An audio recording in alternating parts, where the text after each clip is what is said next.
ابتدا ہے رب جلیل کے بابرکت نام سے جو دلوں کے بھید خوب جانتا ہے۔ دیکھتی آنکھوں سنتے کانوں صابری میاں کا اسلام پہنچے۔ ناظرین محترم، ربیع الاول سن 11 ہجری رحمت دو عالم صلی اللہ علیہ وآلہ وسلم کا وقت وصال قریب آیا تو آپ صلی اللہ علیہ وآلہ وسلم نے اپنی پیاری لخت جگر سیدہ فاطمہ سلام اللہ علیہا سے فرمایا، اپنے بچوں کو بلا لاؤ۔ سیدہ نے تعمیل ارشاد کی اور اپنے تمام بچوں کو حضور صلی اللہ علیہ وآلہ وسلم کے پاس لے کر حاضر ہو گئیں۔ بچوں نے جب اپنے شفیق نانا جان کو بے چین دیکھا تو بے اختیار رونے لگے۔ ان میں ایک 6 سالہ بچی بھی تھی جسے اس قدر صدمہ ہوا کہ نانا جان کے سینے پر سر رکھ دیا اور زاروں زار رونے لگی۔ سرکار کائنات نے اس بچی کی پیشانی چومی اور اپنا دست شفقت اس کے سر پر پھیر کر دلاسا دیا۔ یہ وہی بچی تھی جو 6 سال پہلے امیر المومنین حضرت علی کرم اللہ وجہ الکریم اور سیدۃ النساء فاطمہ الزہرا رضی اللہ تعالی عنہا کے گھر پیدا ہوئیں، تو اس کے شفیق نانا جان مدینہ منورہ میں موجود نہیں تھے۔ 3 دن بعد سردار کائنات گھر تشریف لائے تو سیدھا پیاری لخت جگر کے گھر تشریف لے گئے۔ اس نومولود کو اٹھایا اور بہت دیر تک روتے رہے، پھر دہن مبارک میں کھجور چبائی اور لعاب مبارک بچی کے منہ میں ڈالا اور اس کا نام زینب رکھا۔ ناظرین محترم، یہ بچی کوئی اور نہیں بلکہ سیدہ زینب بنت علی رضی اللہ تعالی عنہا تھیں، جو تاریخ اسلام کی وہ محتمم بلندشان شخصیت تھیں کہ جن کے علم و فضل، ذہانت و فطانت، فصاحت و بلاغت، حق گوئی و بے باکی، تسلیم و رضا اور صبر و استقامت کے واقعات سے تاریخ کے اوراق آج تک جگمگا رہے ہیں اور جگمگاتے رہیں گے۔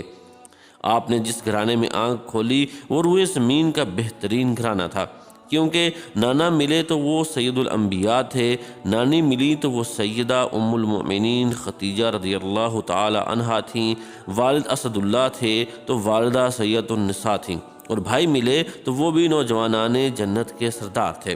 سن 11 ہجری میں جب سرور دو عالم صلی اللہ علیہ وآلہ وسلم نے رحلت فرمائی تو آپ کی عمر لگ بھگ 6 سال تھی۔ شفیق نانا جان کی رحلت کے 6 ماہ بعد ہی آپ کی ماں کی آغوش محبت سے بھی محروم ہو گئیں اور پھر مکمل طور پر والد محترم حضرت سیدنا امیر المومنین علی رضی اللہ تعالی عنہ کی زیر نگرانی تربیت و پرورش پانے لگی۔ بحر علوم جب خود معلم ہوں تو پھر شاگردوں کی خوش بختی کا کیا ٹھکانہ ہو۔ یہی وجہ ہے کہ تھوڑی ہی مدت میں آپ کا دل و دماغ علم و حکمت کے خزانوں سے معمور ہو گیا، یہاں تک کہ زہد و تقوی، عقل و فراست، حق گوئی و بے باکی، عصمت اور عبادت و شب بیداری میں اپنی والدہ سیدہ کائنات کا نمونہ بن گئی۔ جب آپ سن بلوغت کو پہنچیں تو قبیلہ کندہ کے رئیس اشعث بن قیس نے پیغام نکاح بھیجا، مگر سیدنا علی المرتضیٰ رضی اللہ تعالی عنہ نے انکار فرما دیا۔ اس کے بعد حیدر کرار کے بھتیجے شہید موتا حضرت جعفر طیار بن ابی طالب کے فرزند عبداللہ آپ کی خدمت میں حاضر ہوئے اور سیدہ کے ساتھ نکاح کی خواہش ظاہر کی۔ مولا علی رضی اللہ تعالیٰ عنہ جانتے تھے کہ حضرت عبداللہ ابن جعفر کوئی عام شخصیت نہیں ہیں، کیونکہ والد کی وفات کے بعد آپ پیغمبر خدا حضرت محمد مصطفیٰ صلی اللہ علیہ وآلہ وسلم کی زیر نگرانی تربیت پاتے رہے ہیں۔ یہی وجہ ہے کہ حضرت علی رضی اللہ تعالیٰ عنہ نے ان کی پیشکش قبول فرمائی اور سیدہ زینب کا نکاح ان سے فرما دیا۔ ذوالحجہ 60 ہجری میں جب سیدنا امام حسین علیہ السلام نے اہل کوفہ کی دعوت پر اپنے اہل و عیال اور جانثاروں کی ایک مختصر جماعت کے ساتھ مکہ سے کوفہ کا عزم فرمایا تو آپ اپنے 2 نوخیز فرزندوں کے ہمراہ اس مقدس قافلے میں شریک ہو گئیں۔ یاد رہے اس قافلہ حسینی میں سیدہ زینب کے شوہر حضرت عبداللہ ابن جعفر اگرچہ خود شریک نہ ہو سکے تھے، مگر انہوں نے سیدہ کو اور اپنے بچوں کو شامل ہونے کی اجازت دے دی تھی۔ پھر جب میدان کربلا کے ریگزاروں میں آل نبوت کے ناحق خون بہائے گئے تو سیدہ کا عزم و استقلال اور صبر و حوصلہ قابل دید نہیں تھا۔ آپ نے جس جرأت و بہادری کے ساتھ یزیدیوں کے سامنے عبرت انگیز خطبہ ارشاد فرمایا وہ آج بھی کتب سیر میں سنہری حروف سے درج ہے۔ جب آپ نے کوفیوں کے سامنے خطبہ ارشاد فرمایا تو عوام میں اس وقت عرب کے فصیح ترین آدمیوں میں سے حضلم بن کثیر بھی موجود تھا، جو سیدہ کا خطبہ سننے کے بعد بے اختیار بول اٹھا، واللہ اے علی کی بیٹی، تمہارے بوڑھے سب بوڑھوں سے، تمہارے جوان سب جوانوں سے، تمہاری عورتیں سب عورتوں سے، اور تمہاری نسل سب نسلوں سے بہتر ہے، جو حق بات کہنے میں کسی سے نہیں ڈرتی۔ دوسرے دن جب آپ کو کوفہ کے گورنر ابن زیاد ملعون کے سامنے پیش کیا گیا تو آپ بہت خستہ حالت میں تھیں۔ ابن زیاد نے پوچھا، یہ عورت کون ہے؟ ایک لونڈی نے جواب دیا، یہ زینب بنت علی علیہ السلام ہے۔ ابن زیاد کہنے لگا، خدا کا شکر ہے جس نے تمہیں رسوا اور تمہاری جرتوں کو جھٹلایا۔ یہ سن کر سیدہ نے نہایت بے باکی سے اسے جواب دیا، خدا کا شکر ہے جس نے اپنے رسول محمد صلی اللہ علیہ وآلہ وسلم کے ذریعے ہمیں عزت بخشی، انشاءاللہ فاسق رسوا ہوں گے اور جھٹلائے جائیں گے۔ ابن زیاد کہنے لگا، تم نے دیکھا تمہارے بھائی اور اس کے ساتھیوں کا کیا حشر ہوا؟ آپ نے فرمایا، اللہ تعالیٰ نے انہیں درجہ شہادت پر فائز کیا۔ ان قریب وہ اور تم دور محشر کے سامنے جمع ہوں گے، اس وقت تمہیں پتہ چل جائے گا کہ کس کا کیا حشر ہوتا ہے۔ ابن زیاد جھلا کر بولا، بنی ہاشم کے سب سے سرکش آدمی کے قتل سے میرا دل ٹھنڈا ہو گیا ہے۔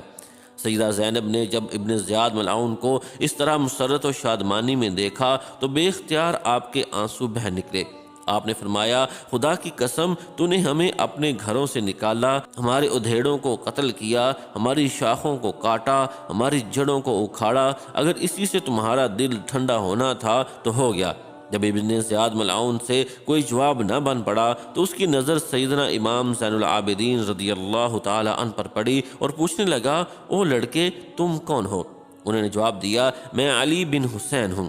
ابن زیاد نے عمر بن سعد سے پوچھا، تم لوگوں نے اسے قتل کیوں نہیں کیا؟ عمر بن سعد نے جواب دیا، یہ بیمار ہے۔ وہ ملعون کہنے لگا، خواہ کچھ بھی ہو، اسے فی الفور میرے سامنے قتل کر دو۔ سیدہ زینب کہاں یہ برداشت کر سکتی تھیں، آپ نے فوراً اسے ٹوکا اور فرمایا، اے ابن زیاد، کیا تو ابھی تک ہمارے خون سے سیر نہیں ہوا؟ کیا اس نقاہت اور بیماری کے مارے ہوئے مصیبت زدہ بچے کو بھی مارو گے؟ ہاں، اگر اسے قتل کرنا ہی ہے تو اس کے ساتھ مجھے بھی قتل کر ڈالو۔ یہ فرما کر آپ زین العابدین رضی اللہ تعالیٰ عنہ کے ساتھ چمٹ گئیں۔ ابن زیاد ملعون کے ذہن میں نہ جانے کیا آیا کہ اس نے انہیں چھوڑ دیا اور شہداء کے سروں اور اسیران اہل بیت کے ہمراہ فوج کے پہرے میں یزید پلید کے پاس دمشق روانہ کر دیا۔ ناظرین محترم، سیدہ زینب بنت علی نے بے پناہ مصائب برداشت کیے، لیکن کبھی ایک جملہ بھی آپ کی زبان اقدس سے ایسا ادا نہ ہوا کہ جس میں ناشکری و بے صبری کا شائبہ تک بھی پایا جاتا ہو۔ اسی صبر و ہمت اور حوصلہ کے ساتھ آپ نے 62 ہجری میں اپنی جان بھی جان آفرین کے حوالے کر دی۔ ایک دوسری روایت کے مطابق آپ کی وفات دمشق میں ہوئی تھی اور ایک تیسری روایت کے مطابق آپ کی وفات 63 ہجری میں مصر میں ہوئی تھی۔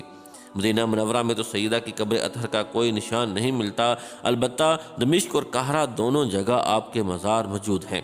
دعا ہے اللہ رب العالمین سیدہ زینب بنت علی رضی اللہ تعالی عنہا پر اپنی لاتعداد نعمتوں کا نزول فرمائے اور آپ کے ذکر خیر کو اپنی بارگاہ میں قبول فرمائے۔ آمین ثم آمین یا رب العالمین۔